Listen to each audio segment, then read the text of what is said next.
coffee time, guys. Late na tayo. Hindi na tayo nakapag-lunch. Hindi na tayo nakapag-breakfast.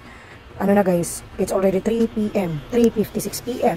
So, ano na to, guys? Breakfast, lunch, tsaka snacks. Pang-isahan na ito, guys. Ito ang gamit ng coffee, guys. Tapos, ito yung ating foodie. Perfect siya sa ating foodie. Meron tayong toasted na wheat bread with raisin. Meron tayong cucumber and tsaka meron tayong egg.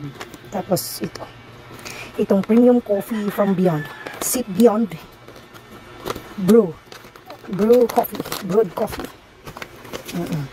Napaka, talaga, premium ang coffee na ito, guys. Super masarap. Super nagustuhan ko ang lasa nito, guys. Malalasahan mo talaga ang malunggay, guys. I promise. Malalasahan mo yung malunggay dito sa Beyond Brew Toffee Caramel Blended. Yung din, yung caramel. Mismo yung caramel. Grabe yung caramel niya, guys.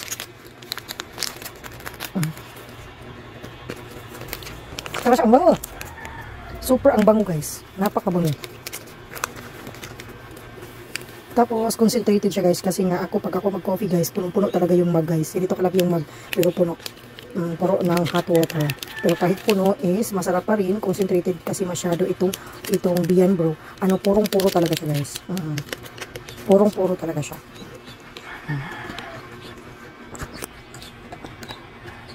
Tapos, hindi siya acidic, kaya gusto ko ito kasi grabe yung hyperacidity person, guys. Sa mga hyperacidic dyan, may mga hyperacidity dyan, pero gusto pa rin mag-coffee, ito ang prefer para sa inyo. Ito ang marirecommend ko, guys.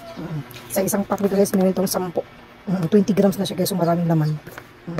Purong-puro talaga yan siya, guys. Wala talagang halong kung ano-ano pa siya. Kundi, ang ingredients lang niya is Robusto coffee, Arabicos coffee, non-dairy creamer, barley extract, moringa extract, agaricus mushroom, goji berry extract, Korean ginseng, stevia yung sweetener, at saka yung red ginseng, the plant collagen.